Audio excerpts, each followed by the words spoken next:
नमस्कार सम्पूर्णमा youth perspective पोडकास्टको चौथो एपिसोडमा यहाँहरू सम्पूर्णलाई स्वागत गर्न चाहन्छु। आज हाम्रो युथ पर्सपेक्टिभ पोडकास्टमा चाहिँ युथ इन्फ्रास्ट्रक्चर तथा मेकानिकल इन्जिनियर विमल बस्नेतज्यू हामीसँग हुनुहुन्छ। यहाँलाई यो पोडकास्टमा स्वागत गर्न चाहन्छु। हस्, धन्यवाद। सो फर्स्ट क्वेसनबाटै जाउँ हामी। अब यो जेनजी रिभोल्युसनकै पेरिफेरीमा छौँ। जेनजी भन्नाले हजुरले के बुझ्नुहुन्छ, त्यहाँबाट सुरु गर्नुहुन्छ। धन्यवाद। होइन, आज चाहिँ मैले मलाई यो जेनजी मोमेन्टको अथवा जेनजी प्रोटेस्टको पेरिफेरीमा आफ्नो कुराहरू चाहिँ एज अ युथ आफ्नो कुराहरू राख्ने मौका दिनुभएकोमा सर्वप्रथम चाहिँ यो जेनजी भनेर त एउटा पुस्ता हो। होइन, अब 1997देखि 2012सम्मको एउटा पुस्तालाई चाहिँ जेनजी भनेर एउटा पुस्तालाई क्याटेगोरी गरेको छ। तर यो जेनजी प्रोटेस्ट चाहिँ कसरी सुरु भयो त भन्दाखेरि यो चाहिँ त्यसको स्पार्क चाहिँ सोसल मिडिया ब्यानबाट भयो। सरकारले चाहिँ त्यो सोसल मिडिया चाहिँ ब्यान गरिसकेपछि त्यहाँबाट चाहिँ स्पार्क चाहिँ त्यो जुन इग्नाइट चाहिँ त्यो पोइन्टबाट भयो।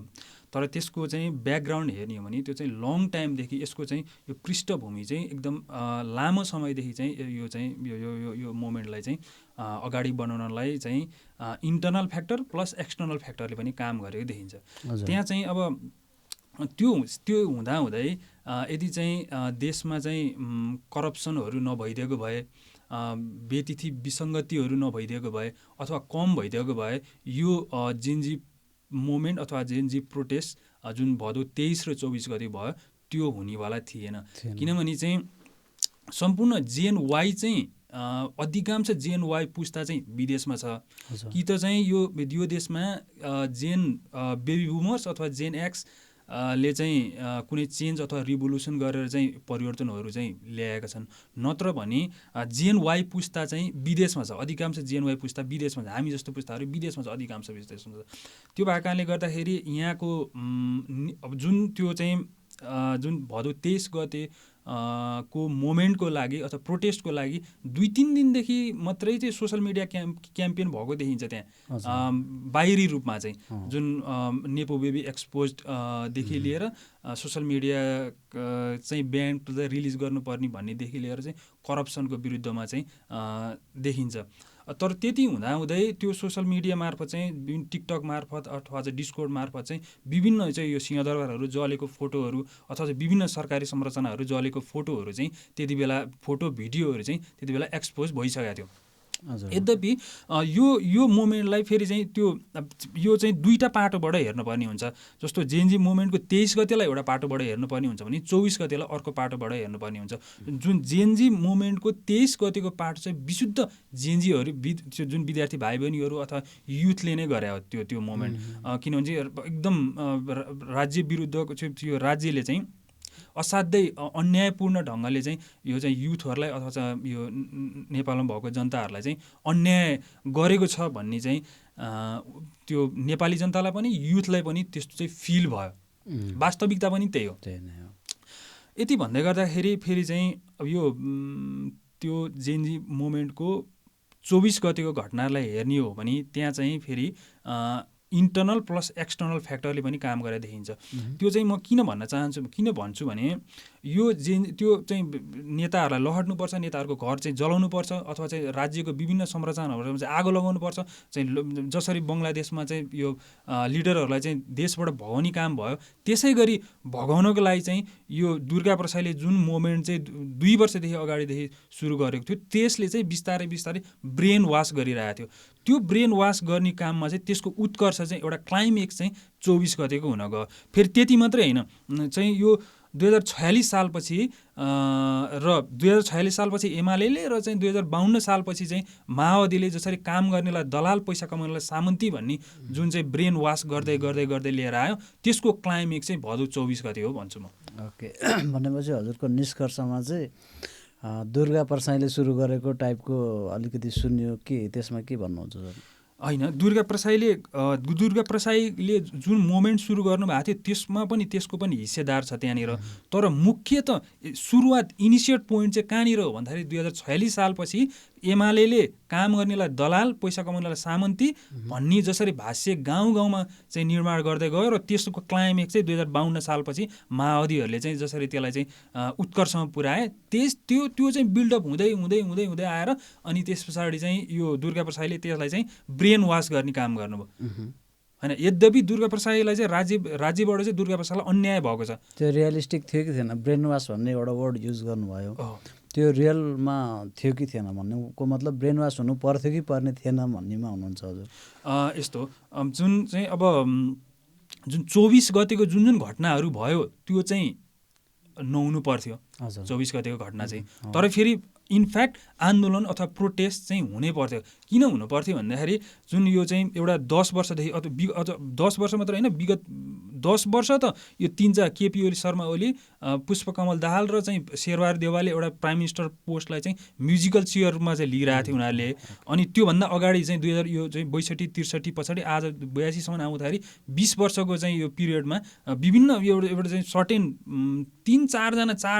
4-5जना चाहिँ लिडरहरूले चाहिँ प्राइम मिनिस्टर पोस्टलाई चाहिँ म्युजिकल चेयर रूपमा बनाइरहेको थिए। उनीहरूलाई त्यहाँबाट विस्थापित गर्नको लागि नि जेएनजी मुभमेन्ट चाहिँ हुनै पर्थ्यो, त्यो चाहिँ हुनै पर्थ्यो। तर फेरि त्यसले चाहिँ ब्याकफायर पनि गर्यो, अलिकति राज्यलाई ब्याकफायर पनि गर्यो। त्यो चाहिँ ब्याकफायर चाहिँ नगर्नु पर्थ्यो। जसरी सिंहदरबार जल्ने काम भयो, अदालतहरू जल्ने काम भयो, त्यो चाहिँ नहुनु पर्थ्यो। यद्यपि जसले भ्रष्टाचार गरेर चाहिँ अकुत सम्पत्ति कमाएका थिए, चाहिँ खाल्डोमुनि गाडेर राखेका थिए, त्यो चाहिँ त्यो ठिक छ, त्यो हुनु पर्थ्यो, त्यो ठिक छ। त्यो रिभोल्युसन आवश्यक थियो भन्नेमा हजुर हुनुहुन्छ। सो जेएनजीलाई चाहिँ विद्रोही पुस्ताको रूपमा हेरिन्छ अहिलेको समयमा चाहिँ।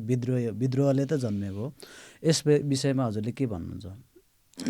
यस्तो हुन्छ, अब चाहिँ त्यो जेएनजी मुभमेन्टलाई चाहिँ मैले हिजो भर्खर चाहिँ एकजना त्यहाँ दिदीसँग भेट भएको थियो। अनि उहाँले चाहिँ के भन्दै हुनुहुन्थ्यो भने जुन उहाँ चाहिँ त्यहाँ जुन जेएनजी मुभमेन्ट जुन दिन भयो त्यो दिन चाहिँ बाहिर यसो चाहिँ के रहेछ माहौल भनेर हेर्न निस्किनु भएको थियो अरे।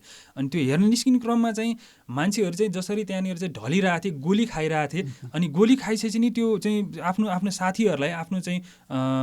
साथीहरूलाई चाहिँ उहाँहरूले चाहिँ गोली खाइसकेपछि अथवा चाहिँ रगत लतपतिसकेपछि त्यो पुसेर अथवा उपचार गरेर अथवा त्यो व्यक्तिहरूलाई चाहिँ हस्पिटल पुर्याएर फेरि चाहिँ हामीलाई गोली हान भन्दै चाहिँ अगाडि बढिरहेको चाहिँ उहाँले प्रत्यक्ष देख्नुभयो भन्नुहुन्छ क्या। त्यो भएको कारणले गर्दाखेरि यो चाहिँ आक्रोश चाहिँ असाध्यै नै थियो।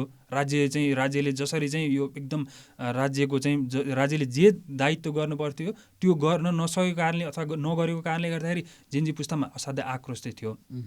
अनि आक्रोश हुनु पनि स्वाभाविक जस्तो लाग्छ। यहाँ चाहिँ विभिन्न हुँदा खानी र हुने खानी पुस्ता बिचको चाहिँ एकदम खाडल छ। त्यो खाडल चाहिँ प्रत्यक्ष डे टु डे लाइफमा देखिरहँदाखेरि अनि चाहिँ अब फेरि रुल्स एन्ड रेगुलेसनमा पनि नबस्ने होइन। अब चाहिँ यो आफ्नो मान्छेलाई अथवा चाहिँ ठुला नेताहरूलाई अथवा चाहिँ यो चाहिँ अब त्यो भएको कारणले गर्दाखेरि चाहिँ यो उहाँहरूको चाहिँ विद्रोहको भावना जन्मियो जस्तो लाग्छ।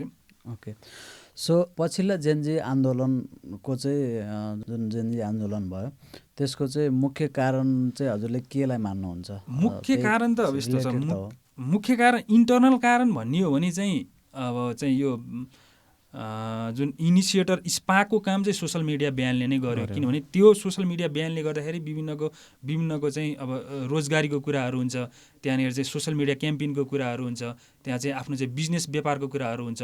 त्यो भएको कारणले गर्दाखेरि अब चाहिँ त्यो स्पाक चाहिँ इनिसिएट चाहिँ त्यो पोइन्टबाट भयो। तर फेरि बिहाइन्ड द सिन चाहिँ यो केपी शर्मा ओलीको चाहिँ यो एकदम अहङ्कारी एकदम घमण्डीपनले गर्दाखेरि चाहिँ यो मुख्य त त्यो भयो। भनेपछि एक्सटर्नल फ्याक्टरले पनि अब चाहिँ वर्ल्ड पावर चाहिँ सिफ्ट हुँदैछ होइन। त्यो भएको कारणले गर्दाखेरि अब विदेशी शक्तिहरूले पनि अब विदेशी शक्तिहरू भन्दै गर्दाखेरि अब डाइरेक्ट इन्भल्भ भएको देखिँदैन। डाइरेक्ट इन्भल्भ नहुँदाखेरि चाहिँ विदेशी शक्तिहरूले खेलेनन् कि भन्ने कुरा नि हुँदैन। अब खेल्यो भन्नलाई फेरि चाहिँ प्रमाण छैन, देखिएको छैन होइन। अब फेरि चाहिँ प्रमाण छैन भन्नेमा नखेलेको भन्ने पनि होइन। त्यो भएको कारणले गर्दाखेरि यसमा चाहिँ दुईटै internal factor plus external factor चाहिँ यसमा इन्भल्भ छ जस्तो लाग्छ। केपी शर्मा ओलीलाई चाहिँ अहङ्कारी रूपमा हजुरले भन्नुभयो, जुन चित्रण गर्नुभयो, एउटा लिडरमा चाहिँ अलिकति अहङ्कार भएन भने त तपाईँको लिडरसिप त त्यहाँसम्म पनि नहोला, अलिकति पोजिटिभली त्यहाँ पनि हेर्न सकिन्थ्यो कि के भन्नुहुन्छ यसपछि? हो, त्यो चाहिँ हो। अब जुन केपी शर्मा ओलीले गरेको कतिपय कामहरू चाहिँ यो चाइनासँग गरेको पारवन सन्धिदेखि लिएर चाहिँ नेपालको नक्सा चाहिँ प्रकाशन गरिदेखि लिएर चाहिँ यो तपाईँको चाहिँ जुन हाम्रो चाहिँ भारतले चाहिँ ब्लकेट गर्यो त्यसमा चाहिँ आफ्नो अडान लिएर बस्ने कामहरू, विभिन्न कामहरू उहाँले गर्नुभएको छ। अनि चाहिँ यो युथहरूलाई चाहिँ अथवा चाहिँ नेपाली जनतालाई चाहिँ एउटा सपना बाँड्ने, सपना चाहिँ उजागर गर्ने, मूर्छित सपनाहरूलाई चाहिँ उजागर गर्ने कामहरूमा चाहिँ यो त्यति बेला चाहिँ उहाँको चाहिँ एज अ लिडरसिपको हिसाबले, लिडरको हिसाबले चाहिँ उहाँले इन्फ्लुएन्स गर्नु नै भएको हो। तर त्यति भन्दै गर्दाखेरि चाहिँ 2074 सालमा चाहिँ जसरी चाहिँ दुईवटा एमाले र माओवादी मिलेर नेकपा बनेर चाहिँ 2/3 सरकार थियो, त्यो जोगाउन सक्नुभयो त उहाँले? सक्नु भएन होइन। अनि त्यस पछाडि अहिले पनि चाहिँ यो काङ्ग्रेस र एमाले मिलेर 2/3 सरकार चाहिँ उहाँलाई प्राप्त भएको थियो, त्यो पनि चाहिँ सक्नु भएन उहाँलाई। मैले यो अहङ्कारी घमण्डी किन भनिरहेको छु भन्दाखेरि उहाँले यो जेनजी आन्दोलनलाई पनि, यो प्रोटेस्टलाई पनि, जसरी दुर्गा प्रसाईको चाहिँ के अरे चाहिँ यो चैत 15 गतिको आन्दोलन थियो 3 कोनीको, त्यसरी नै एक दुईजना मारिसकेपछि यो दबाउँछु भन्ने हिसाबले उहाँले जानुभएको थियो त्यो। तर चाहिँ त्यो मोमेन्टले गर्दाखेरि, तर त्यो मोमेन्ट जस्तै यो जेएनजी प्रोटेस्टलाई दबाउँछु भन्ने हिसाबले जाँदाखेरि उहाँलाई चाहिँ ब्याकफायर भएर भाग्नुपर्ने स्थिति आयो। किनभने इतिहासमै, नेपालको इतिहासमै नभएको चाहिँ 2/3 सरकार उहाँलाई चाहिँ दुईचोटि प्राप्त भएको थियो। दुईचोटि प्राप्त हुँदाखेरि उहाँले जोगाउन सक्नुभयो त? सक्नु भएन होइन। त्यो भएको कारणले गर्दाखेरि नै मैले चाहिँ उहाँलाई त्यो उपनाम दिएको। ओके, जेएनजी जुन पुस्ताले एउटा शान्तिपूर्ण आन्दोलन चाहिँ सुरुवात गरेको थियो नि त खास चाहिँ, भनेपछि नेपालमा शान्तिपूर्ण आन्दोलन सम्भवै छैन, शान्तिपूर्ण रिभोल्युसन चाहिँ सम्भवै छैन जस्तो देखियो। यो बारेमा के भन्नुहुन्छ हजुरले? आन्दोलन पिसफुल आन्दोलन गर्दाखेरि आफ्नो एजेन्डाहरू स्थापित गराउन लाई अलिकति गाह्रो भएको जस्तो देखिन्छ। किनभने विभिन्न कालखण्डको आन्दोलन 2007 सालदेखि 2046 साल, 2062-63 आन्दोलन, विभिन्न आन्दोलनमा चाहिँ पिसफुल्ली गर्छु भन्दै त्यो आन्दोलनले चाहिँ एउटा चाहिँ हिंसात्मक चाहिँ रूपहरू लिएको देखिन्छ। हजुर, अब त्यो जेनजी मोमेन्टको चाहिँ जुन 23 गतिको घटना थियो, त्यो घटनामा पनि चाहिँ माइती घरमा चाहिँ जेनजी पुस्ताको भाइ बहिनीहरूले चाहिँ हामी चाहिँ पिसफुल प्रोटेस्ट गर्छौँ, हामीले चाहिँ कुनै पनि सरकारी संरचनाहरूमा ढुङ्गा हान्दैनौँ, फुलको एउटा चाहिँ थुङ्गा पनि चाहिँ निमोड्दैनौँ भन्ने हिसाबले सुरु भएको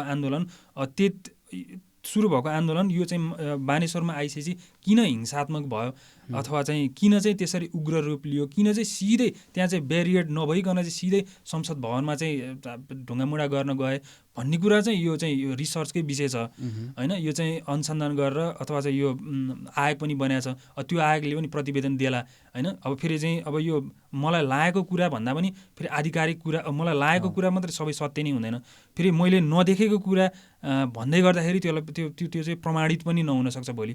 त्यो भएको कारणले गर्दाखेरि यो विषयमा चाहिँ मैले यो आयोगको चाहिँ निर्णय अथवा चाहिँ आयोगको चाहिँ यो प्रतिवेदन कुरेर अनि किन त्यसरी ब्यारिकेड राखिएन, किन हिंसात्मक भयो, त्यसमा चाहिँ को इन्भल्भ थिए अथवा यो फ्री टिओबी ग्रुपहरू कसरी इन्भल्भ भए त्यहाँ भन्ने चाहिँ त्यो आयोगको प्रतिवेदन पनि कुर्नुपर्ने हुन्छ। अब जेएनजी पनि कुन चाहिँ जेएनजी सुन्ने भन्ने पनि छ यहाँ फेरि। अब जेएनजी भन्दै गर्दाखेरि चाहिँ तपाईँको डिफ्रेन्ट जेएनजी, अब एमालेको पनि जेएनजी, माओवादीको पनि जेएनजी, सबैको जेएनजी भनेर चाहिँ एउटा जेएनजी नाम त्यसरी आफ्नो ठाउँमा चाहिँ दिएर आएको छ। अब यो सरकारले चाहिँ यसलाई कसरी हेर्छ होला त? हजुरको विचारमा कस्तो लाग्छ? अब सरकारले चाहिँ कसरी यसलाई हेर्नुपर्छ अथवा भनौँ न हेर्नुपर्छ भने जेएनजीले चाहिँ जुन पुस्ताले चाहिँ जति पनि चाहिँ अब आफ्नो एजेन्डाहरू त्यहाँ चाहिँ प्रस्तुत गर्नुभएको थियो, त्यो मुख्यतः चाहिँ त्यहाँ करप्सनको विषय छ। त्यो करप्सनको विषयलाई चाहिँ अब मैले यो करप्सनको विषयलाई चाहिँ कसैले करप्सन त चाहिँ जिरोमा त ल्याउन सकिँदैन।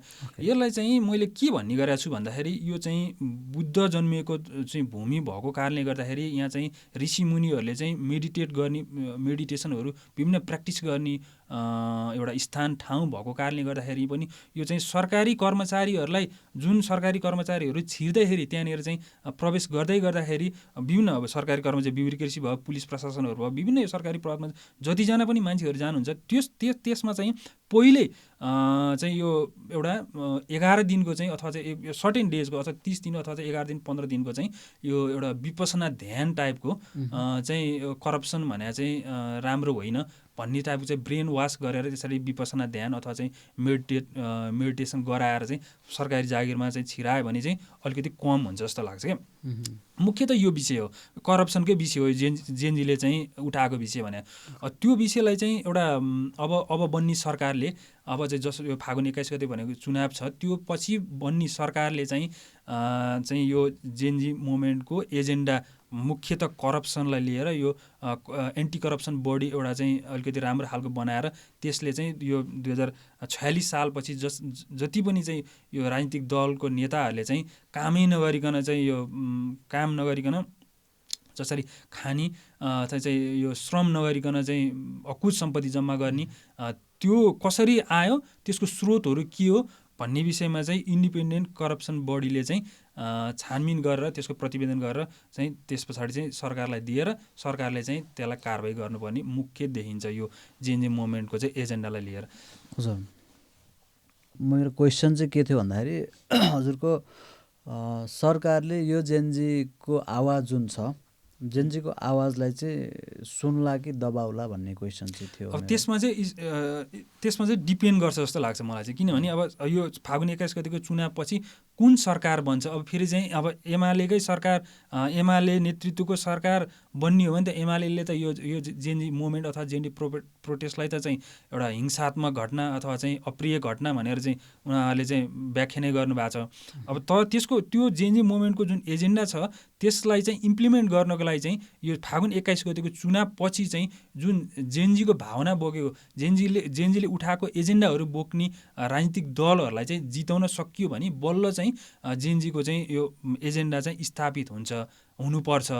अथवा अनि अब यदि भएन भने चाहिँ फेरि यो चाहिँ भएन भने चाहिँ यो जसरी प्राइम मिनिस्टर पदलाई चाहिँ म्युजिकल चेयरको रूपमा चाहिँ जसरी चाहिँ एउटा प्ले ग्राउन्डको रूपमा खेलिरहनु भएको थियो यो पुरानो चाहिँ लिडरहरूले, पुरानो चाहिँ राजनीतिक दलको लिडरहरूले, अझै योभन्दा अर्को प्रोटेस्ट पनि हुन सक्ने सम्भावना हुन्छ यदि चाहिँ यो जेएनजी मुभमेन्टको प्रोटेस्टको एजेन्डालाई चाहिँ स्थापित गर्न सकिएन भने। उहाँहरूको रोजगारीको विषयहरू छ, उहाँहरूको चाहिँ सोसल मिडिया चाहिँ यो सोसल मिडियालाई चाहिँ व्यवस्थित गर्ने विषयहरू छ, अनि करप्सनको विषयहरू छ हैन। यो विभिन्न चाहिँ विकृति विसङ्गतिको एजेन्डालाई चाहिँ स्थापित गर्न सकिएन भने चाहिँ फेरि अर्को आन्दोलन पनि नहोला भन्न सकिँदैन। ओके, अब यही मुभमेन्टको एउटा प्रतिफल जस्तो लाग्छ मलाई चाहिँ रवि लामिछाने र बालेन शाहको अहिले भर्खरै एउटा सहमति जस्तो प्रधानमन्त्री को बन्ने भनेर भएको छ। अब यो चाहिँ यसलाई कसरी हेर्नुहुन्छ हजुरले? म चाहिँ स्पष्ट ब्ल्याक एन्ड व्हाइटमा कुरा गर्छु। म चाहिँ यो ग्रे लाइनमा बसेर चाहिँ कुरा गर्दिनँ म चाहिँ हैन। यो रवि लामिछाने भनेको विश्वासिलो र भरपर्दो मान्छे होइन। रवि लामिछाने भनेको एकाडेमिक मान्छे पनि होइन, प्रोफेसनल मान्छे पनि होइन। उहाँले कुनै पनि आयोजनाहरू सफलतापूर्वक सम्पन्न गर्नु भएको छैन। यद्यपि त्यहाँ रवि लामिछानेको सँग भएको टिमको मान्छेहरू एकदम एकाडेमिक हुनुहुन्छ, प्रोफेसनल हुनुहुन्छ। उहाँहरूले चाहिँ विभिन्न आयोजनाहरू सफलतापूर्वक सम्पन्न गर्नुभएको छ। त्यो भएको कारणले गर्दाखेरि अब यो विभिन्न कालखण्डमा विभिन्न सहमतिहरू, विभिन्न पात्रहरू बीच सहमति भयो, तर नेपाली जनताले चाहिँ विभिन्न पोलिटिकल ट्रायलहरू भयो, तर नेपाली जनताले चाहिँ त्यसलाई चाहिँ सफलतापूर्वक एउटा बिन्दुमा अथवा चाहिँ एउटा डेभलप कन्ट्रीको रूपमा चाहिँ नेपाली जनताहरूले चाहिँ आजसम्म देख्न पाएको छैन। सधैँ धोकाधडीको चाहिँ राजनीतिक चाहिँ खेलहरू भइरहेको छ 2007 सालदेखि। अब यो चाहिँ बालेन शाह र रवि लामिछाने बीचको सहमति चाहिँ त्यस्तो नहोस् भन्ने चाहिँ आम नेपाली जनताहरूको चाहिँ आफ्नो विचार चाहिँ प्रष्ट देखिन्छ सोसल मिडिया मार्फत। ओके, त्यति भन्दै गर्दाखेरि बालेन शाह चाहिँ एउटा एकाडेमिक पनि मान्छे, प्रोफेसनल पनि मान्छे र अब नयाँले केही गर्न सक्दैन भन्दा पनि उहाँले त भ्रष्टाचार त नगर्ने हुने रहेछ नि त। भ्रष्टाचार त गर्नु भएन उहाँले। चाहिँ हाम्रो हर्क साम्पाङले पनि केही नगरे पनि भ्रष्टाचार त नगर्ने रहेछ। नगर्दाखेरि पनि हजुरको आधी % त राम्रै हुन्छ नि त। राम्रै हुन्छ, तर फेरि चाहिँ पुरानै पार्टी आयो भने, पुरानै राजनीतिक दलका चाहिँ लिडरहरू फेरि पनि निर्वाचित भएर आउने स्थिति बन्यो भने चाहिँ उहाँहरू त चाहिँ न उहाँहरूसँग स्किल छ, न उहाँहरूसँग कुनै व्यापार व्यवसायहरू छ, न कुनै चाहिँ अब चाहिँ आफ्नो क्षमता छ, चाहिँ यो चाहिँ म्यान मसल र मनीको जेलको आधारमा चाहिँ जसरी चाहिँ उहाँले आसन रुल गरिरहनु भएको छ फेरि पनि हुने त्यस्तै हुन्छ। त्यो भएको कारणले गर्दाखेरि अहिलेको यो रवि लामिछाने र बालेन शाहको सहमतिमा चाहिँ नयाँ प्रोफेसनल एकाडेमिक मान्छेहरूलाई ल्याएर जो चाहिँ प्रुभन छ, प्रमाणित छ, त्यसलाई चाहिँ ल्याएर चाहिँ एउटा अगाडि बढाएर उहाँहरूलाई चाहिँ इलेक्टेड गराएर चाहिँ यो चाहिँ सांसद बनाएर उहाँलाई एक्जिक्युटिभ पावरमा पुर्याउन सक्यो भने चाहिँ एउटा कन्ट्रीले चाहिँ एउटा गति लिन्छ। होइन भने चाहिँ फेरि चाहिँ यो 2074को नेकपाकालीन चाहिँ अवस्थाको चाहिँ एउटा प्लेनमा 2टा पाइलट भए जस्तै फेरि चाहिँ यो रवि लामिछाने र बालेन शाहको पनि हुन सक्ने सम्भावना छ। यद्यपि बालेन शाहले चाहिँ यो फेरि चाहिँ यति भन्दै गर्दाखेरि रवि लामिछानेले पार्टी बनाएर त्यत्रो चाहिँ आफू चाहिँ जेल परेर दुःख गरेर पार्टी निर्माण भएको पार्टीमा बालेन शाह चाहिँ सिधै प्राइम मिनिस्टर पोस्टको लागि चाहिँ त्यहाँनिर आफूले चाहिँ आफू चाहिँ प्रस्तुत हुनुभएको छ। बालेन शाहले गर्नुपर्थ्यो के त भन्दाखेरि चाहिँ बालेन शाहले आफै पार्टी खोलेर गाउँमा गएर चाहिँ आफ्नो पार्टी चाहिँ विस्तार गरेर अनि चाहिँ आफ्नो चाहिँ एउटा ब्याकअपमा चाहिँ पार्टीलाई लिएर जान सकेको भए अझ राम्रो हुन्थ्यो। अनि अर्को कुरा बालेन शाह चाहिँ मिडियामा आउनुपर्छ, किनभने जनतासँग चाहिँ फेस टु फेस चाहिँ कुरा गर्नु चाहिँ जनतासँग चाहिँ एप्रोचेबल हुनुपर्छ। त्यसरी चाहिँ कालो चस्माभित्र बसेर अनि त्यस पछाडि चाहिँ आफूलाई सिधै चाहिँ एउटा राजनीतिक दलले चाहिँ जेल बसेर चाहिँ एउटा पात्रले चाहिँ जेलमा बसेर दुःख गरेर बनाएको पार्टीमा चाहिँ त्यसरी प्रस्तुत हुँदा चाहिँ त्यो चाहिँ राम्रो चाहिँ देखिएको छैन। तथापि राष्ट्रले चाहेको चाहिँ फेरि बालेन शाह, रवि लामिछाने, हर्क साम्पाङ, गोपी हमाल, गुलमानहरू चाहिँ मिलेर इलेक्सनमा गएर चाहिँ एकाडेमिक प्रोफेसनल प्रुभन मान्छेहरूलाई चाहिँ इलेक्टेड गराएर जिताएर एक्जिक्युटिभ पावरमा पुऱ्याएर चाहिँ डेलिभरी गर्ने कुरा चाहिँ अहिलेको मुख्य चाहिँ विषय हो जस्तो लाग्छ। जस्तै अहिले हजुरले जुन पात्रहरूको नाम लिनुभयो उहाँहरूमा पनि त्यही किसिमको अहङ्कार त देखिएको छ नि त, आफ्नै किसिमको होला। हुन त अब हर्क साम्पाङको उहाँको आफ्नै अब किसिमको अहङ्कार छ, बालेन शाहको आफ्नै किसिमको अहङ्कार जस्तो देखिएको छ। अब भित्र त उहाँहरू आफैमा हुनु होला होइन, राम्रो काम पनि गर्नुभएको होला। अहङ्कारी त उहाँहरू पनि हुनुहुन्छ नि। अब अहङ्कारी सबैमा आफ्नो व्यक्तिमा प्रत्येक व्यक्ति चाहिँ अलिकति इगोइस्टिक चाहिँ हुन्छ, अनि यो चाहिँ ह्युमन नेचरै हो। तर यति भन्दै गर्दाखेरि अघि पनि मैले भने बालेन शाह, रवि चाहिँ हर्क साम्पाङले केही नगरे पनि भ्रष्टाचार नगर्ने हुनुहुँदो रहेछ नि त भन्ने हिसाबले पनि। र अर्को कुरा चाहिँ यो जेनजी मुभमेन्टको जुन एजेन्डा छ त्यसलाई चाहिँ एक्सेप्ट गर्नुपर्ने भएको कारणले गर्दाखेरि पनि चाहिँ यो पात्रहरू मिलेर चाहिँ जानुपर्छ जस्तो लाग्छ क्या। किनभने यो चाहिँ नत्र भए चाहिँ फेरि चाहिँ 2074 सालको जस्तै चाहिँ हुन्छ नि त। भन्नुको मतलब हजुरले उहाँहरू एक्लै जानलाई चाहिँ सम्भव छैन, उहाँहरू मिलेरै अगाडि बढ्नु पर्यो भन्ने चाहिँ हजुरको धारणा। एक्लै गयो भने चाहिँ फेरि चाहिँ अब यस्तो एक्लै अब चाहिँ यो रुरल एरियामा र अर्बन एरियाको चाहिँ भोट चाहिँ अलिकति चाहिँ यसमा यो अलिकति डिफ्रेन्ट टाइपको भोटरहरू छन् क्या। त्यही भएर चाहिँ अलिकति चेतनाको स्तर पनि अलिकति राम्रोसँग चाहिँ सचेत भइसकेका छैनन् जस्तो लाग्छ मलाई चाहिँ हजुर रुरल एरियामा। अर्बन एरियामा चाहिँ यो चाहिँ कसलाई जिताउनु पर्ने हो राम्रोसँग थाहा छ जनताहरूलाई, उहाँले जिताउनु पनि हुन्छ। तर फेरि चाहिँ अर्बन यो रुरल एरियामा चाहिँ फेरि चाहिँ पहिलादेखिको अब यो चाहिँ यो कम्युनिस्ट र काङ्ग्रेस भने त 2007 सालदेखिको चाहिँ 2003-04 सालदेखिको चाहिँ स्थापित पार्टीहरूले त्यो माइन्डसेट स्थापित पार्टीहरूको माइन्डसेट चेन्ज गर्न चाहिँ अलिकति गाह्रो हुने भएको कारणले गर्दाखेरि एकलाई सिङ्गल जाँदाखेरि फेरि भोलि चाहिँ त्यही पुरानै लिडरहरू, त्यही पुरानै चाहिँ पार्टीहरू आएर अनि फेरि यो चाहिँ जुन जेनजीले चाहिँ उठाएको एजेन्डाहरू चाहिँ अलिकति चाहिँ यो स्याडोमा पर्ने हो कि भन्ने चाहिँ हुन्छ। अब दुईवटा कुरा हुन्छ त्यसमा चाहिँ। अब पुरानो पार्टीहरू आयो भने चाहिँ उहाँहरूले करप्सन गर्नुहुन्छ भने फिक्सै छ, काम गर्नुहुन्न भन्ने फिक्सै छ। त्यो चाहिँ फिक्स नै छ यो त। किनभने उहाँहरू प्रोफेसनल पनि हुनुहुन्न, एकाडेमिक पनि हुनुहुन्न, प्रुभन पनि हुनुहुन्न। प्रुभन त देखिसक्यो के गर्नुभयो भनेर। अब तर चाहिँ फेरि नयाँ आउने बित्तिकै नयाँ आइसकेपछि चाहिँ उहाँहरूलाई त एउटा चाहिँ बेनिफिट अफ डाउट त छ नि, त्यो केही गर्नुहुन्छ कि भनेर। किनभने अब चाहिँ प्रायः अब चाहिँ तपाईँहरूले चाहिँ त्यहाँ अब अहिले चाहिँ रासोपाभित्र हेर्नुभयो भने पनि त्यहाँ चाहिँ एकदम चाहिँ एक्सपर्ट मान्छेहरू होइन, अनि चाहिँ प्रोफेसनल मान्छेहरू छन् नि त। त्यो भएकोले गर्दाखेरि उहाँहरू त एक्सपिरियन्स हुनुहुन्छ, के गर्दाखेरि के हुन्छ भनेर एक्सपिरियन्स हुनुहुन्छ। होइन। त्यो भएको कारणले गर्दाखेरि अब यो सुमना श्रेष्ठले चाहिँ यो चाहिँ विभिन्न स्कुलमा चाहिँ राजनीतिक दलको पार्टीको शिक्षकहरू भर्ती केन्द्र बनाउनु हुँदैन भनेर जुन इनिसिएट त गर्नुभयो नि त, त्यो सबैले हाई गरेका थिए, तर चाहिँ फेरि चाहिँ उहाँलाई 81 हटाइयो। त्यो भएको कारणले गर्दाखेरि यस्तै चाहिँ अब यो क्याडर बेस पार्टी भएको कारणले गर्दाखेरि अलिकति चाहिँ त्यो गाह्रो हुन्छ। तर अब यो नयाँ पार्टीहरू त मास बेस पार्टी हो नि त, मास बेस पार्टी भएको कारणले गर्दाखेरि चाहिँ यो जुन चाहिँ रिफर्मको पोलिसी रिफर्मको कुराहरू हुन्छ त्यो चाहिँ अलिकति सहज हुन्छ जस्तो लाग्छ कम्पेरेटिभली पुरानो पार्टीहरूभन्दा। सुमना श्रेष्ठलाई हटाइयो भन्नुभयो, सुमना श्रेष्ठलाई हटाइयो हो र? सुमना श्रेष्ठलाई चाहिँ मलाई जानकारी भएअनुसार त्यहाँ चाहिँ विभिन्न यो चाहिँ दबावकै कारणले गर्दाखेरि यो चाहिँ हटाइए हो भन्ने चाहिँ म बुझ्दछु। ए हजुर, ओके। सो आज हामी युथ पर्सपेक्टिभ पोडकास्टमा छौँ, हजुरको फर्मेटमा। हजुरको पर्सनल थोरै पनि म एक दुईवटा क्वेसन पनि गरेँ। हजुर मेकानिकल इन्जिनियर पनि हुनुहुन्छ।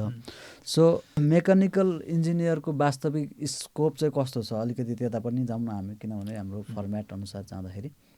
अब यस्तो छ, मेकानिकल इन्जिनियरको स्कोप चाहिँ अब जस्तो यो अन्डर डेभलप कन्ट्री अथवा डेभलपिङ कन्ट्रीहरूमा चाहिँ मुख्यतः चाहिने भनेको सिभिलबाट सुरु हुन्छ। अब सिभिलको साथसाथै फेरि चाहिँ त्यसमा मेकानिकल पनि जोडिन्छ। अब मेकानिकल भन्नाले अब अहिलेको नेपालको कन्टेक्स्टमा भन्नुपर्दाखेरि एकदम चाहिँ हाइड्रो पावर सेक्टर चाहिँ मेकानिकल इन्जिनियरको लागि अलिकति राम्रो सेक्टर छ। यद्यपि यसमा चाहिँ अब यो चाहिँ म्यानुफ्याक्चरिङ, प्रोडक्सन, विभिन्न मिसिनिङ, विभिन्न चाहिँ सेक्टरहरू हुन्छ यसको मेकानिकलको नि, होइन। अब चाहिँ अब यो नेपाली सेनाले पनि चाहिँ मेकानिकल इन्जिनियरिङहरू लिइरहेको हुन्छ। अब यहाँ चाहिँ यो एभिएसनमा पनि मेकानिकल इन्जिनियरहरू लिइरहेको हुन्छ। अब चाहिँ विदेशमा चाहिँ अब यो चाइनामा चाहिँ यस्तो छ कि यो चाइनामा चाहिँ तपाईँको एक घर एक स्टिल फर्नेस चाहिँ बाट सुरु भएको थियो क्या त्यहाँको त्यो डेभलपमेन्टको चाहिँ त्यो ग्राफ चाहिँ। प्रत्येक घरमा चाहिँ स्टिल फर्नेसहरू राख्ने, अनि त्यस पछाडि चाहिँ त्यहाँबाट चाहिँ कसले कति चाहिँ प्रोडक्सन अथवा चाहिँ कसले कुन स्टिलको चाहिँ आइटमहरू बनाउने भनेर सुरु भइसकेपछि त्यहाँ चाहिँ एउटा अहिले चाहिँ चाइना चाहिँ स्टिल म्यानुफ्याक्चरिङमा अथवा स्टिल चाहिँ एक्सपोर्टमा चाहिँ 1 नम्बरमा आउँछ।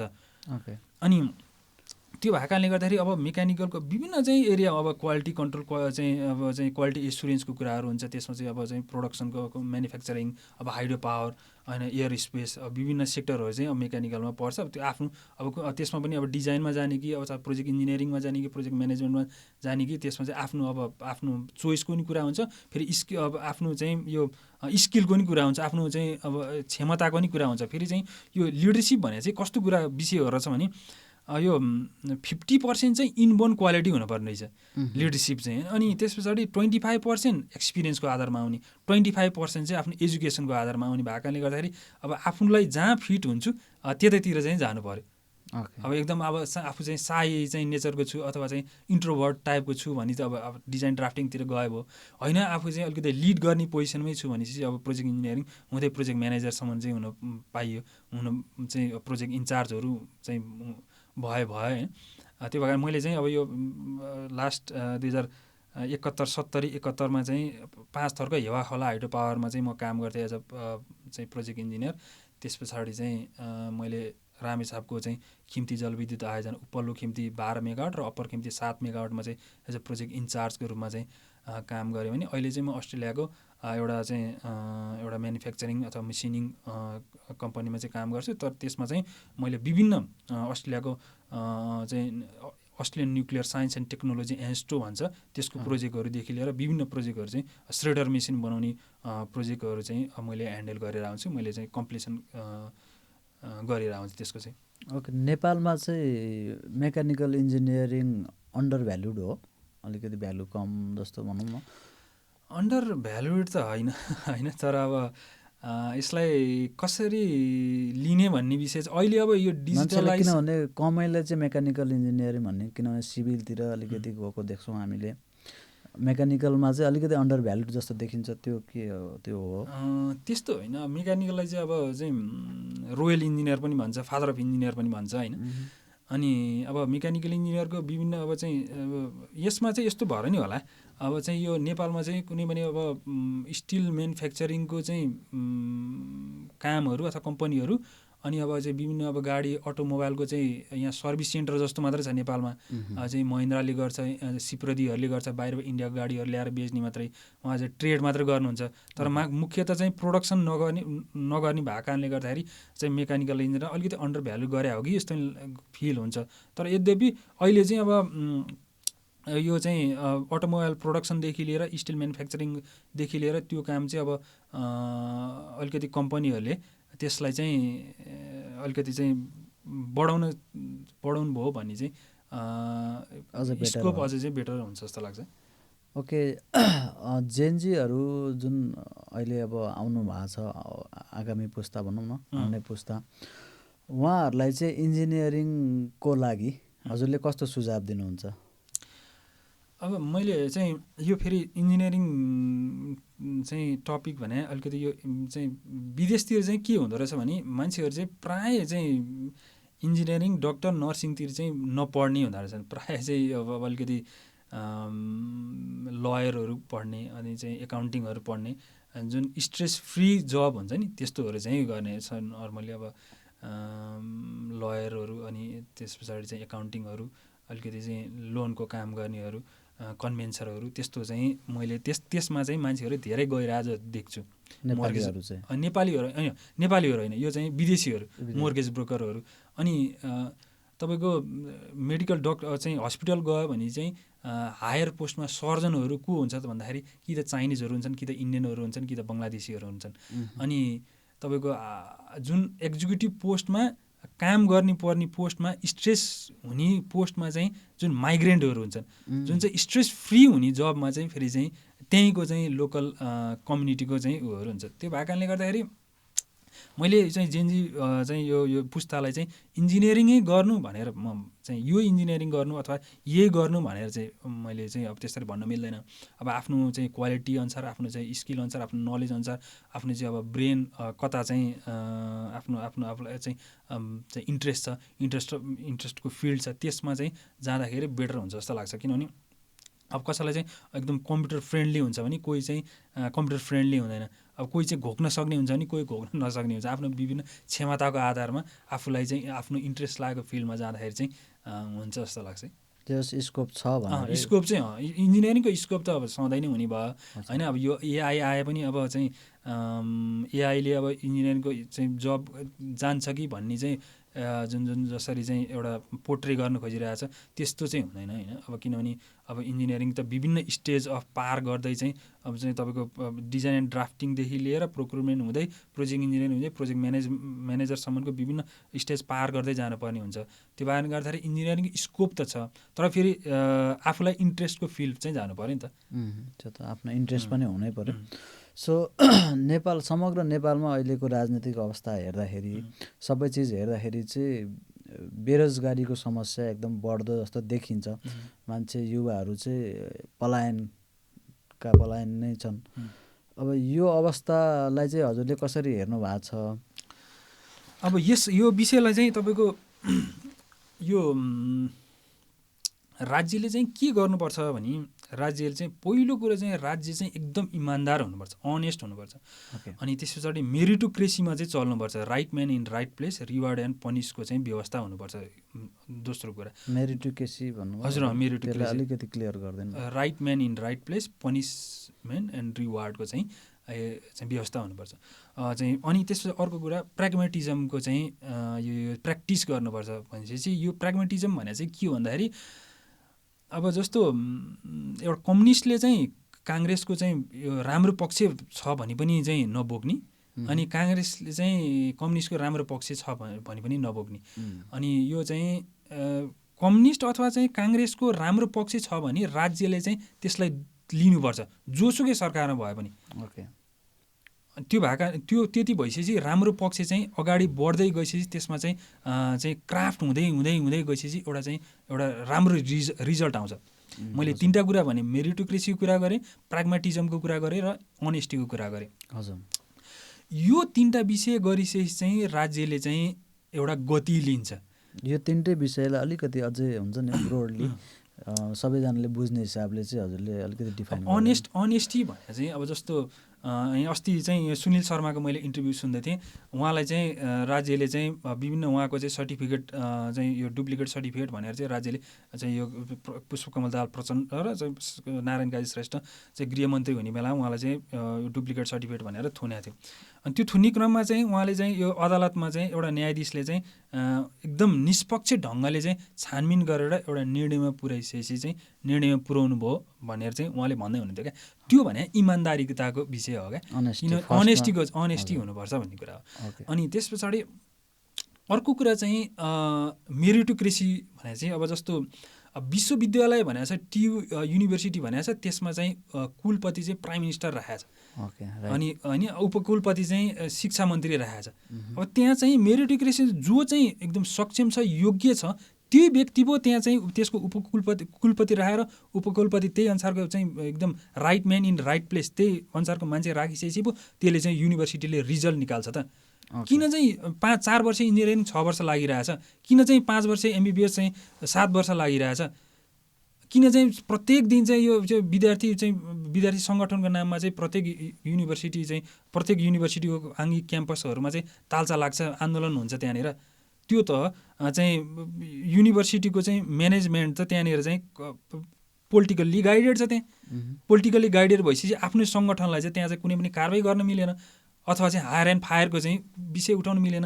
त्यो भएको कारणले गर्दाखेरि चाहिँ right man in right place चाहिँ यो मेरिटोक्रेसी चाहिँ राज्यले लागू गर्नुपर्छ।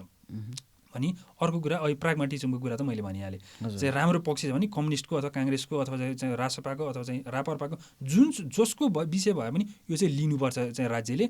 अनि त्यसलाई चाहिँ त्यो राम्रो पक्षलाई चाहिँ क्राफ्ट गर्दै गर्दै गर्दै गएपछि एउटा चाहिँ राम्रो रिजल्ट निकाल्छ। अनि त्यो एउटा पक्ष भयो। अर्को कुरा चाहिँ फेरि यहाँ चाहिँ अब यो नेपालमा चाहिँ युथहरू चाहिँ विदेश मात्रै गए त्यही यो चाहिँ एकदम नराम्रो पक्ष हो भन्ने चाहिँ यो यो यो विषय उठिरहेछ। एउटा पक्षबाट हेर्दाखेरि हो, किनभने नेपाली परिवार चाहिँ छिन्न भिन्न बनाएको छ चाहिँ यो पुँजीवादी व्यवस्थाले, अथवा पुँजीवादी व्यवस्था भन्दा नि यो सिस्टमले नै चाहिँ यो नेपाली समाजलाई चाहिँ छिन्न भिन्न पारिदिएको छ। बाउ कहाँ छ, आमा कहाँ छ, छोराछोरीहरू कोही चाहिँ खाडीमा हुनुहुन्छ, कोही अस्ट्रेलिया, कोही अमेरिका, कोही क्यानाडा, कोही चाहिँ दुबई कतारमा हुनुहुन्छ भने चाहिँ छिन्न भिन्न पारेको छ। त्यसमा के गर्ने त युवाहरूले नै हो। युवाहरू नै विदेश भनेर चाहिँ सबैजनाले टार्गेटै त्यतै राख्दाखेरि त अब मेन देशको मुटु नै सबै बाहिर गइसके पछाडि त देशमा त अब काम गर्ने मान्छे नै नभइसके पछाडि त्यो राम्रो सम्भव त नहोला नि त भनेर चाहिँ यो विषयमा चाहिँ यो युथ फोर्सलाई चाहिँ यो डायस्पोरालाई चाहिँ कसरी युटिलाइज गर्ने त भन्दाखेरि चाहिँ तपाईँको बाहिर बसेको डायस्पोरा चाहिँ मिलियन्स अफ डलरको पोर्टफोलियो बनाएर बसेका छन् बाहिर बसेको। त्यो मिलियन्स अफ डलरको पोर्टफोलियोलाई चाहिँ कसरी नेपाल सरकारले चाहिँ एउटा बरु नेपाल सरकारले छुट्टै कक्ष नै बनाएर विदेशी बसेको डायस्पोरालाई चाहिँ उहाँहरूको चाहिँ स्किल वाइज जोसँग स्किल छ त्यो स्किललाई चाहिँ नेपालमा चाहिँ युज गर्ने, अनि जोसँग मिलियन्स अफ डलरको पोर्टफोलियो बनाएको छ त्यो पुँजीलाई चाहिँ नेपालमा लगानी गर्ने, अनि त्यस पछाडि चाहिँ त्यो पुँजीलाई लगानी गर्ने, यो विषयहरूदेखि लिएर अर्को कुरा विदेशमा गइसकेपछि विदेशमा भएको डायस्पोरा भनेको नेपालको लागि एउटा सफ्ट पावर पनि हो क्या। किनभने हाम्रो कल्चर त्यहाँनिर चाहिँ हामीले चाहिँ एक्सपोज गर्छौँ, कल्चर चाहिँ विदेशीहरूलाई देखाउँछौँ। अनि त्यस पछाडि अब कुनै चाहिँ कुटनीतिक डिप्लोमेटिक हिसाबले पनि हामीले कुनै कुरा भन्नुपर्ने हुन्छ भने त्यहाँको NRNA मार्फत अथवा त्यहाँको दूतावास मार्फत चाहिँ त्यहाँको चाहिँ पार्लियामेन्ट मेम्बरहरूलाई अथवा चाहिँ त्यहाँको मेयरहरूलाई अथवा चाहिँ त्यहाँको एक्जिक्युटिभ प्र्याक्टिस गरिरहेको व्यक्तिहरूलाई चाहिँ त्यसरी युज गर्न सकियो भने नेपालले चाहिँ धेरै फाइदा लिन्छ। अर्को कुरा फेरि यहाँनिर चाहिँ नेपालमा चाहिँ के छ भन्दाखेरि नेपालमा चाहिँ विभिन्न NGO INGOहरूले चाहिँ कसरी ब्रेन वास गरिएको छ भन्दाखेरि चाहिँ यो चाहिँ सेफ सेक्स भन्दै कन्डम चाहिँ फ्रीमा बाँडेर चाहिँ जनसङ्ख्या यो चाहिँ बच्चा जन्माउने काम चाहिँ रोकेको छ, जुन चाहिँ यो चाहिँ एकदम घातक छ यो नेपाली समाजको लागि। जुन त्यो भइसकेपछि चाहिँ नेपाली पपुलेसनलाई चाहिँ डाइरेक्ट हानेको छ। नेपाली पपुलेसन घट्दै जाने, सेफ सेक्स भन्दै चाहिँ कन्डम फ्रीमा बाँड्ने, अनि त्यस पछाडि चाहिँ नेपाली जनसङ्ख्यालाई चाहिँ घटाउँदै जाने, नेपाली जनसङ्ख्यालाई त्यहाँले प्रहार गर्ने, ड्यामेज गर्ने, अनि युथहरू चाहिँ बाहिर पठाउने भइसकेपछि चाहिँ यहाँ त कस्ता मान्छेहरू राख्ने भन्दाखेरि चाहिँ बुढाबुढी मात्रै, अनि काम गर्न नसक्ने असक्षम मान्छेहरू मात्रै चाहिँ यहाँ राख्ने। त्यो NGO INGOहरूलाई चाहिँ सरकारले चाहिँ तुरुन्त इन्भेस्टिगेसन गरेर त्यो कारबाही गरेर चाहिँ त्यस्तो प्रोग्रामहरू चाहिँ तत्काल रोक्नुपर्छ। अनि अर्को कुरा यति भन्दै गर्दाखेरि फेरि चाहिँ यो विभिन्न अब यो चाहिँ कन्ट्री चाहिँ कसरी डेभलप गराउने, कन्ट्रीलाई चाहिँ कसरी अगाडि लिएर जाने भन्दाखेरि मैले यो 3टा कुरा चाहिँ हाइलाइट गर्न चाहन्छु। मैले यो 3टा कुरा चाहिँ तपाईँले यो चाहिँ यसमा पनि अलिकति पिन गरिदिनु होला। जस्तो चाहिँ तपाईँको नेपालको जनसङ्ख्या चाहिँ 3 करोड छ। नेपालको जनसङ्ख्या 3 करोड छ, तर चाहिँ 1 करोड जनसङ्ख्या त विदेशमा छ। 1 करोड जनसङ्ख्या विदेशमा भएको जनसङ्ख्या, त्यो जनसङ्ख्या चाहिँ एकजना व्यक्ति 5 वर्षमा एकचोटि मात्र नेपाल आउने हो भने चाहिँ 1 वर्षमा 20 लाख जनसङ्ख्या नेपालमा आउँछ। ओके हजुर, 5 वर्षमा एकचोटि मात्र बिदामा आउने हो भने पनि, तर 5 वर्षभन्दा त कममै आउँछ, 2-3 वर्षमै आउँछ। ल यो क्यालकुलेटको लागि सजिलोको लागि 5 वर्षमा एकजना मान्छे चाहिँ एकचोटि मात्रै विदेश के अरे नेपाल बिदा मनाउन आयो भने चाहिँ 1 वर्षमा 20 लाख जनसङ्ख्या आउँछ नेपाल घुम्नको लागि। 20 लाख जनसङ्ख्याले चाहिँ तपाईँको एकचोटि बस्दाखेरि 2-3 लाख रुपियाँ मात्रै खर्च गऱ्यो भने कति हुन्छ? त्यो 400 अर्ब हुन्छ। त्यो पैसा कहाँ गइरहेछ त? त्यो पैसा चाहिँ नेपाली जनताहरूले किन निकालिरहेछ, किन इन्भेस्ट गरिरहेको छैन? मान्छे चाहिँ त्यहाँ पोलिसी रिफर्म गर्नुपर्ने छ, डेलिभरीको काम चाहिँ भएको छैन, प्रोग्राम बनाउनु पर्ने छ। त्यो भएको कारणले गर्दाखेरि यो 1 करोड जनसङ्ख्या चाहिँ एकजना व्यक्ति 5 वर्षमा एकचोटि मात्रै आयो भने 20 लाख मान्छे चाहिँ 1 वर्षमा आउँछ, र त्यो 20 लाखले चाहिँ 2-3 लाख रुपियाँ खर्च गऱ्यो भने चाहिँ 400 अर्ब चाहिँ त्यसरी चाहिँ यहाँ इन्भेस्टमेन्ट चाहिँ गर्न सकियो। अर्को कुरा जस्तो चाहिँ यो 71 किलो एउटा कुरा भयो। दोस्रो कुरा 71 किलोमिटरको चाहिँ यो फास्ट ट्र्याक बनिरहेछ। अहिले चाहिँ 40-42% मात्र चाहिँ काम सम्पन्न भएको छ, बाँकी किन भएन? 2027 सम्म सकाउने भनेको थियो, बाँकी किन भएन भन्दाखेरि मैले चाहिँ त्यो यसको कारण डिले हुनुको कारण के हो भन्दाखेरि यसो रिसर्च गर्दै गर्दाखेरि त्यहाँ जेन्युन रिसर्चहरू छैन, जेन्युन रिजनहरू छैन क्या त्यहाँनिर। त्यो 71 किलोमिटरको चाहिँ फास्ट्याग बन्ने बित्तिकै के हुन्छ त भन्दाखेरि चाहिँ बिहारमा भएको चाहिँ 32 करोड जनसङ्ख्या, के अरे युपीमा भएको 32 करोड जनसङ्ख्या र चाहिँ बिहारमा भएको 21 करोड जनसङ्ख्या चाहिँ यहाँ पशुपतिमा चाहिँ दर्शन गर्न आउने हो भने त्यहाँको चाहिँ अहिलेको चाहिँ होटेल व्यवसायहरू अथवा चाहिँ रेस्टुरेन्टहरूले धान्दैन। त्यो चाहिँ नधान्ने भइसकेपछि अब के गर्नु पर्यो भन्दाखेरि हिल्टनहरू जस्ता होटेलहरू बनाउनु पर्यो। अब हिल्टनहरू होटेलहरू जस्तो बनाइन्छ, पत्रकारले चाहिँ चाहिँ शेरबहादुर देवाको छोरोको चाहिँ लगानी छ भनेर चाहिँ यहाँ चाहिँ ब्रेन वास गरेर आगो लगाउन लगाइन्छ। त्यो भएको कारणले गर्दाखेरि दुईवटा राजनीतिक चाहिँ त्यो भयो। अनि त्यो चाहिँ अब अहिले नै गौशालामा चाहिँ होटेलहरू पाइँदैन होइन। दोस्रो चाहिँ तपाईँको दुईवटा चाहिँ ऊ भयो। तेस्रो कुरा चाहिँ जस्तो अहिले चाहिँ हाइड्रो पावर चाहिँ रन अफ रिभरमा मात्र चाहिँ बनिरहेछ, प्रत्येक चाहिँ रन अफ रिभरमा मात्र बनिरहेछ। तर अब चाहिँ हाइड्रो पावर प्राइभेट सेक्टरलाई चाहिँ स्टोरेज टाइपको अथवा चाहिँ यो पम्प स्टोरेज टाइप अथवा ड्याम टाइपको चाहिँ यो कुलेखानी जस्तो चाहिँ ड्याम बनाएर चाहिँ यो चाहिँ एउटै चाहिँ प्रोजेक्टबाट चाहिँ 2000-3000 मेगावाटको चाहिँ प्रोजेक्टहरू निकाल्न सक्यो भने अनि त्यसो अहिले 3000 अहिलेको आजको चाहिँ नेपालको प्रोडक्सन अफ इलेक्ट्रिसिटी चाहिँ 3032 छ। यस्तो अवस्थामा बर्खामा त हामीले चाहिँ बङ्गलादेश र इन्डियालाई बेचिरहेछौँ भने स्टोरेज र pump storage type hydro power र चाहिँ ड्याम चाहिँ स्टोरेज टाइपको चाहिँ हाइड्रो पावर बनाउने बित्तिकै एउटै प्रोजेक्टबाट 3000-4000 मेगावाटको चाहिँ प्रोजेक्ट बनाउने बित्तिकै चाहिँ हाम्रो त यो चाहिँ हाम्रो यो चाहिँ नेपाल नै चाहिँ इलेक्ट्रिफिकेसनको चाहिँ युगमा प्रवेश गर्छ। यो 3टा विषयलाई चाहिँ सरकारले एकदम चाहिँ अलिकति गम्भीरतापूर्वक लिएर अब आउने सरकारले चाहिँ गम्भीरतापूर्वक लिएर चाहिँ काम गर्न सक्यो भने चाहिँ नेपाल चाहिँ मिडियम इन्कम कन्ट्रीमा चाहिँ जान्छ। यो 3टा पोइन्ट भनेर एकचोटि पोइन्ट वाइज जाउँ त सर। एउटा चाहिँ तपाईँको यो चाहिँ 1 करोड जनसङ्ख्या विदेश, 3 करोडमध्ये 1 करोड विदेशमा छ। त्यो 3 करोड जनसङ्ख्या चाहिँ 1 वर्षमा चाहिँ एकजना मान्छे 5 वर्षमा एकजना मान्छे एकचोटि मात्र नेपाल आयो भनेर 2-3 लाख रुपियाँ मात्रै खर्च गर्यो भने त्यसले चाहिँ 400 अर्बभन्दा चाहिँ धेरै चाहिँ 1 वर्षमा भित्रिन्छ तपाईँको। दोस्रो कुरा चाहिँ फास्ट्यागको विषय 71 किलोमिटरको फास्ट्याग चाहिँ तपाईँको बन्ने बित्तिकै चाहिँ 21 करोड भएको। फर्स्ट पोइन्टको तात्पर्य भनेको विदेशी नेपालीहरूलाई चाहिँ नेपाली विदेशमा काम गर्न गएको नेपालीहरू चाहिँ घुम्न अथवा बिदा मनाउन आउँछन्। त्यो आइसिआइसी चाहिँ त्यो जनसङ्ख्याले यहाँ चाहिँ खर्च गर्ने पैसा गरेको रकमको त्यो क्लियरिटी देखिनु पर्यो। क्लियरिटी देखिनु पर्यो। खर्च त गर्छन् होला नि, गर्छन्, त्यो त धेरै गर्छन् नि। अब जस्तो तपाईँको चाहिँ अमेरिका अस्ट्रेलियाबाट आउने मान्छेहरूले एकचोटि बस्दाखेरि यहाँ 2-3 लाख रुपियाँ मात्रै खर्च गर्छ त, त्योभन्दा मोर देन 10 लाखभन्दा धेरै खर्च गर्छ यहाँ।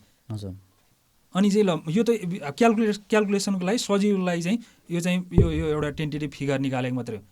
त्यो भएको कारणले गर्दाखेरि मैले अघि नै किन यो अनेस्टी मेरिटोक्रेसी प्राग्मेटिजमको कुरा किन भने त भन्दाखेरि यो चाहिँ ट्रान्सपरेन्सी हुनु पऱ्यो। यो चाहिँ यो आएको पैसाको ट्रान्सपरेन्सी चाहिँ हुनु पऱ्यो, ट्रान्सपरेन्सी हुनु पऱ्यो। अनि त्यो इन्भेस्ट चाहिँ सही ठाउँमा चाहिँ प्रयोग हुनु पऱ्यो।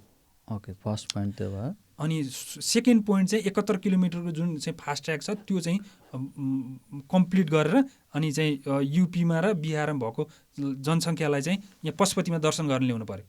ओके, अनि तेस्रो कुरा चाहिँ रन अफ रिभर भएको चाहिँ यो हाइड्रो पावरहरूलाई चाहिँ अब चाहिँ स्टोरेज टाइप र ड्याम टाइपमा हाइड्रो पावरमा चाहिँ योलाई चाहिँ अब चाहिँ यो बनाउन सक्यो, कन्स्ट्रक्सन गर्न सक्यो भने अनि त्यसपछि अब अहिले नै तपाईँको अहिले production of electricity of Nepal चाहिँ तपाईँको 3200 छ। त्यो 3200 भएको अहिले बर्खामा हामीले बेचिरहेछौँ भने अब त तपाईँको यो चाहिँ एउटै प्रोजेक्ट 3-4 हजार मेगावाट बन्ने बित्तिकै त्यो चाहिँ हाम्रो चाहिँ यो चाहिँ नेपाललाई चाहिँ इलेक्ट्रिफिकेसनतिर लान सकिन्छ। चाहिँ इलेक्ट्रिक कारहरू युज गर्न सक्यो, चाहिँ ग्यासको सट्टा चाहिँ इलेक्ट्रिसिटीबाट चाहिँ यो कुकिङ हाउस होल्ड कुकिङ चाहिँ त्यसमा प्रयोग गर्न सक्यो। त्यो भएको कारणले गर्दाखेरि यो 3टा विशेष। अनि अर्को कुरा चाहिँ जस्तो यो नेपाली जुन यो नेपाली डायस्पोरा छ त्यो डायस्पोराको विषयमा मैले भनिसकेँ। अर्को कुरा चाहिँ यो डिस्टेन्सको कुरा हुन्छ। अब अर्को कुरा डिजिटलाइजेसनको कुरा नि छ क्या। जस्तो यो मैले अहिलेसम्म यो बुझ्न नसकेको कुरा चाहिँ के हो भन्दाखेरि खानेपानीको चाहिँ अफिस छुट्टै छ, बिजुली तिर्ने अफिस छुट्टै छ, कर कार्यालय अफिस छुट्टै छ, यातायात कार्यालय यो छुट्टै छ। यो किन यो छरपष्ट पारेर चाहिँ राख्नु पर्यो यो कार्यालयहरू? एउटै बिल्डिङमा सबै कार्यालयहरू अथवा चाहिँ सबै चाहिँ सर्भिस एउटै बिल्डिङमा चाहिँ राख्यो अथवा चाहिँ एउटा ठुलो हल बनाएर त्यसमै चाहिँ टिकट सिस्टम गराएर त्यसमै ल्याउन सक्यो भने त ओभरहेड कस्ट त एडमिन कस्ट त चाहिँ कम लाग्ने भयो। यो किन गरिरहेको छैन? अथवा चाहिँ यो सरकारले चाहिँ यो किन गरिरहेको छैन भन्दा नि एक्सपिरियन्सै छैन सरकारसँग, एक्सपर्टिजै छैन, प्रोफेसनल मान्छेहरू नै छैन, अहिलेसम्म गएकै थिएनन्। त्यो भएको कारणले गर्दाखेरि चाहिँ यो भएन कि यो मैले भनेको कुरा त जेन्युन देखिन्छ नि होइन र। यो किन चाहिँ तपाईँको चाहिँ एउटै कामको लागि खानेपानीको छुट्टै कार्यालय चाहिँ यो यातायातको छुट्टै कार्यालय, कर कार्यालय छुट्टै, बिजुली तिर्नको लागि छुट्टै, यो छुट्टै त आवश्यक छैन नि त। यिनीहरू एउटै स्टाफले पनि काम गर्न सक्थ्यो। भएकै बिल्डिङदेखि लिएर हरेक चिजमा त इजी एक्सेस त हुन्थ्यो। बेटर रिजल्ट प्लस त्यसले त फेरि आयोजनाहरू बनाएर मात्रै नि हुँदैन, त्यसमा प्रोफिट पनि चाहिँ गर्न सक्नु पऱ्यो, प्रोफिट पनि हुनु पऱ्यो। त्यो भएको कारणले गर्दाखेरि पूर्व पश्चिम रेलमार्ग होइन उत्तर दक्षिण रेलमार्ग चाहिँ बनायो भने अझै यो प्रोफिटेबल हुन्छ। अनि जस्तो यो अर्को कुरा तपाईँको यो तपाईँ चाहिँ इन्दिरा गान्धी इन्टरनेसनल एयरपोर्ट जानुभयो भने चाहिँ त्यहाँको चाहिँ त्यो इन्दिरा गान्धी इन्टरनेसनल एयरपोर्ट चाहिँ जिएमआरले चाहिँ प्राइभेट सेक्टरले ह्यान्डल गरिरहेको छ। हाम्रो चाहिँ यो त्रिभुवन इन्टरनेसनल एयरपोर्ट जानुभयो भने हाम्रो चाहिँ यो सरकारी निकायले चाहिँ ह्यान्डल गरिरहेको छ। यो रोड बनाउने काम अनि चाहिँ एयरपोर्टहरू ह्यान्डल गर्ने काम, हाइड्रो पावरहरू चाहिँ यो बनाउने काम चाहिँ अब चाहिँ प्राइभेट सेक्टरलाई दिनुपर्छ। किन प्राइभेट सेक्टरलाई दिनुपर्छ त भन्दाखेरि यहीँ नजिकै इन्दिरा गान्धी इन्टरनेसनल एयरपोर्ट चाहिँ त्यस्तो भव्य छ, सफा छ, वेल म्यानेज छ। हाम्रो चाहिँ हेर्नुभयो भने चाहिँ त्यो हालतमा छ। किन त भन्दाखेरि सरकारी काम कहिले जाला काम भनेर चाहिँ यस्तो अव्यवस्थित छ कि त्यहाँनिर वेल म्यानेजै छैन क्या त्यो। यदि प्राइभेट सेक्टरलाई दिने हो भने त्यहाँनिर क्लिनिङ पनि राम्रोसँग हुन्छ, म्यानेजमेन्ट पनि राम्रोसँग हुन्छ। त्यहाँ सेक्युरिटीको विषयहरूमा चाहिँ अलिकति सरकारले चाहिँ त्यहाँ ध्यान दिएर हेर्नुपर्ने हुन्छ। मेन अब प्राइभेट सेक्टरलाई दिने पनि त सरकारले नै हो। फेरि सरकार स्ट्रङ भएन भने त त्यो विषयमा फेरि झन् हजुरको जुन अहिले भइरहेछ त्योभन्दा अर्को लफडा पर्दैन पनि सक्छ। के भन्नुहुन्छ यसमा? अब त्यो चाहिँ फेरि अब यो चाहिँ यो नेपालीहरूमा चाहिँ काम गर्नेलाई दलाल, पैसा कमाउनेलाई सामन्ती भन्ने जसरी भाष्य निर्माण भएको छ, यो चाहिँ राजनीतिक दलहरूले चिरेर राजनीतिक दलहरूले चाहिँ यसलाई चाहिँ काम गर्ने परिश्रमीहरू हुन्, चाहिँ पैसा कमाउने उद्यमीहरू हुन् भन्ने हिसाबले जसरी एउटा ब्रेन वास गर्नुपर्ने छ, त्यो काम चाहिँ अबको चुनावमा जसले यो काम गर्ने दलाल, पैसा कमाउनेलाई सामन्ती भनेर जसरी विगत 30 वर्षदेखि एउटा यो चाहिँ भाष्य निर्माण गर्यो, अब चाहिँ काम गर्ने परिश्रमी पैसा कमाउने उद्यमीहरू हुन् भन्ने चाहिँ भाष्य निर्माण गरेर यो चाहिँ एयरपोर्टको विषय प्राइभेट सेक्टरलाई दिने, रोडहरू बनाउने विषय प्राइभेट सेक्टरलाई दिएर त्यहाँबाट चाहिँ टोल उठाउनको लागि चाहिँ भन्ने, पैसा तिर्नको लागि चाहिँ टोल उठाउनको लागि भन्ने। अनि प्राइभेट सेक्टरले बनाएपछि उनीहरूलाई त प्रफिट चाहिन्छ, प्रफिट चाहिने भइसकेपछि चाहिँ प्रफिट कमाउनु पनि पर्यो। प्रफिट कमाउनको लागि पनि चाहिँ प्राइभेट सेक्टरले छिटो काम गर्छ, गुणस्तरको काम गर्छ। अनि त्यो भइसकेपछि टोल मार्फत चाहिँ पैसा आउने भयो, प्रफिट पनि हुने भयो। अनि प्राइभेट अनि त्यो अर्को कुरा पोलिस कतिपय अनि मैले अहिले 3टा कुरा भने हाइड्रो पावरको कुरा, एयरपोर्टको कुरा र चाहिँ तपाईँको रोडको कुरा। अब एयरपोर्ट र रोडको कुरा गरेँ। अब हाइड्रो पावरको कुरा गर्दा चाहिँ यहाँ प्राइभेट सेक्टरलाई दिनु त दिनुपर्छ, तर यसमा चाहिँ पोलिसीमा पनि रिफर्म गर्नुपर्ने छ यहाँनिर। जस्तो तपाईँको चाहिँ हाइड्रो पावर बनाउँदाखेरि, रन अफ रिभर बनाउँदाखेरि चाहिँ तपाईँको चाहिँ यो पानी चाहिँ मोर देन 50% छोड्नुपर्ने भन्ने चाहिँ पोलिसीमा छ।